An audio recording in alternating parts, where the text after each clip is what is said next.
Okay, સામે જોઈ શકો છો આ માર્કેટ છે અને માર્કેટમાં થોડાક જ તમે આગળ આવશો એટલે સામે આવી જશે આ ભદ્રકાલી વાવ. આ પાછળ તમે જોઈ શકો છો કેટલું જૂનું જૂનું છે. તમે આ જોઈને નકશીકામ તમે જોઈ શકો છો ઘણી જૂની વાવ છે. અહીંથી જવું થોડુંક અઘરું છે. વાવ વિશે વિસ્તારથી માહિતી આપું છું કે કોને બંધાવેલી છે, કેટલી જૂની આ વાવ છે, સંપૂર્ણ માહિતી આપું છું. Good afternoon guys. તો સ્વાગત છે તમારું મારા એક નવા વિડીયોમાં. તો અત્યારે હું આવી ગયો છું ઉમરેઠ ગામમાં. આપણે બે જગ્યાએ વિઝિટ કરવાનું છે. એક પહેલી જગ્યા છે કે ભદ્રકાલી વાવ, ઘણી જૂની ભદ્રકાલી માતાજીનું મંદિર છે અને ઘણી જૂની વાવ છે. શું ઇતિહાસ છે એ આપણે જાણશું ત્યાં જઈને. અને બીજા વિડીયોમાં આપણે અહીંયા ચંદ્રમલેશ્વર મહાદેવનું પણ અતિ પ્રાચીન મંદિર છે, એના પણ આપણે દર્શન કરીશું. તો અત્યારે હું પહોંચી ગયો છું, વાગ્યા છે બપોરના 12:30 અને હું પહોંચી ગયો છું ઉમરેઠ. તો સૌપ્રથમ આપણે જશું શ્રી ભદ્રકાલી માતાજી મંદિર ઉમરેઠ ધામ અને એ જે વાવ આવેલી છે ત્યાં જશું આપણે. અને વાવનો શું ઇતિહાસ છે તમને હું ત્યાં જઈને હું વિસ્તારથી તમને માહિતી આપીશ. અત્યારે છું ઉમરેઠના બસ સ્ટેન્ડમાં. જોઈએ છીએ કે વાવ અહીંથી કેટલી દૂર છે અને કેવી રીતના આપણે ત્યાં જઈ શકીએ છીએ. તો આ સામે તમે જોઈ શકો છો ઉમરેઠનું બસ સ્ટેન્ડ છે. અહીંયા કોઈને પૂછીએ છીએ આપણે કે ભદ્રકાલી વાવ જવું હશે તો કઈ જગ્યાથી કેવી રીતે જવાય છે. એટલી દૂર નથી, આઈ થિંક 500 થી 700 મીટર દૂર છે અહીંથી. પણ કોઈને પૂછીને જઈએ છીએ કઈ જગ્યાએથી ભદ્રકાલી વાવ જવાય છે. અને આ છે ઉમરેઠનું બસ સ્ટેન્ડ. ટ્રાફિક ગાઈસ બહુ હતો, કારણ કે નડિયાદ સંતરામ મંદિરમાં મોટી પૂનમ હતી તો ઘણા બધા લોકો ત્યાં આવેલા હતા. નડિયાદથી ઉમરેઠ પહોંચવામાં મારે 1 કલાક જેટલો સમય લાગી ગયો. તો લોકલ વ્યક્તિને પૂછ્યું કે એટલું દૂર નથી, 500 મીટર જ છે, તો તમે ચાલીને પણ જઈ શકો છો. બસ સ્ટેન્ડ જો તમે આવતા હો ત્યાંથી ભદ્રકાલી વાવ તમે ચાલીને પણ જઈ શકો છો. તો જઈએ છીએ હવે ચાલીને અને હું તમને દર્શન કરાવું છું એ મહાપ્રતાપી વાવના અને મહાપ્રતાપી શ્રી મંદિરના. તો આ સામે તમે જે ગેટ જોઈ રહ્યા છો એ ગેટની અંદરથી જ આપણે જવાનું છે ભદ્રકાલી વાવમાં. તો જઈએ છીએ. આ જે રસ્તો સામે જાય છે એ રસ્તો ડાયરેક્ટ ડાકોર જાય છે. આ ડાકોરનો રસ્તો છે.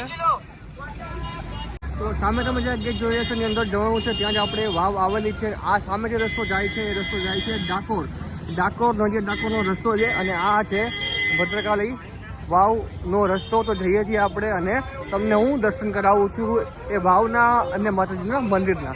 તો જઈએ છીએ આપણે. તો આ રસ્તો છે, આખી માર્કેટ ક્રોસ કરીને આપણે જવાનું છે શ્રી ભદ્રકાલી માતાજી મંદિર.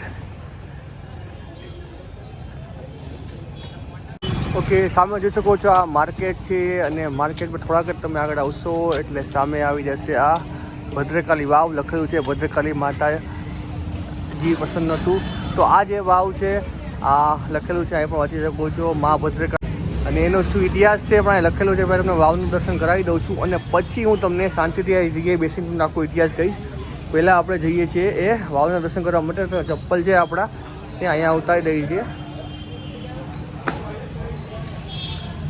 તો આ પહોંચી ગયા છીએ આપણે એ વાવના દર્શન કરવા માટે, ભદ્રકાલી માતાજીના મંદિરના દર્શન કરવા માટે.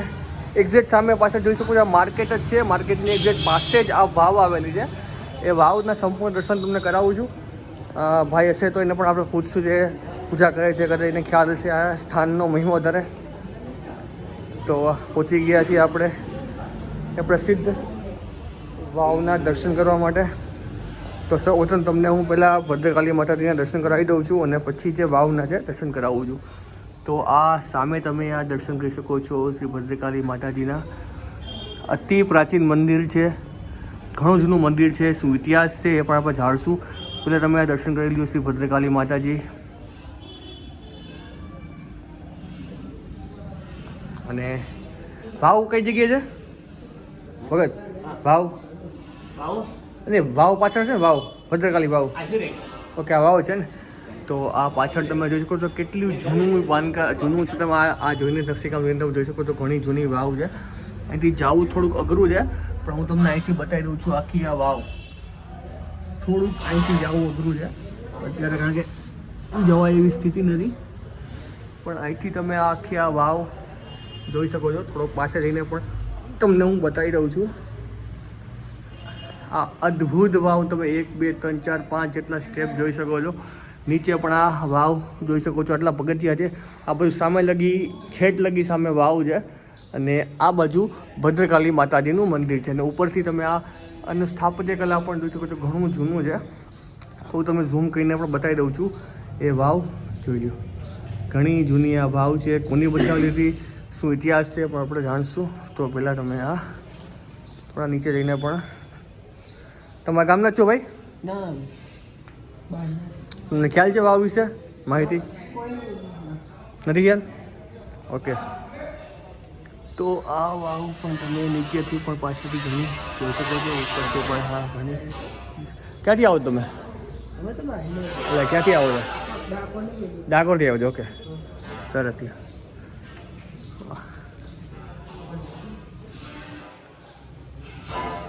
આઈ થિંક વાવનું સમારકામ પણ એટલે ચાલુ લાગે છે બનાવવાનું.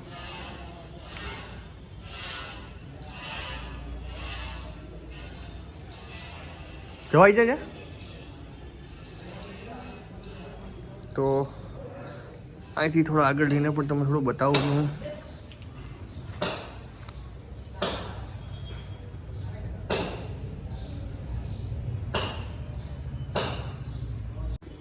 તો આ વાવ તમે જોઈએ. હવે આગળ આપણે થોડા આગળ જઈને હું તમને આ વાવ વિશે વિસ્તારથી માહિતી આપું છું કે કોને બંધાવેલી છે, કેટલી જૂની આ વાવ છે, સંપૂર્ણ માહિતી આપું છું.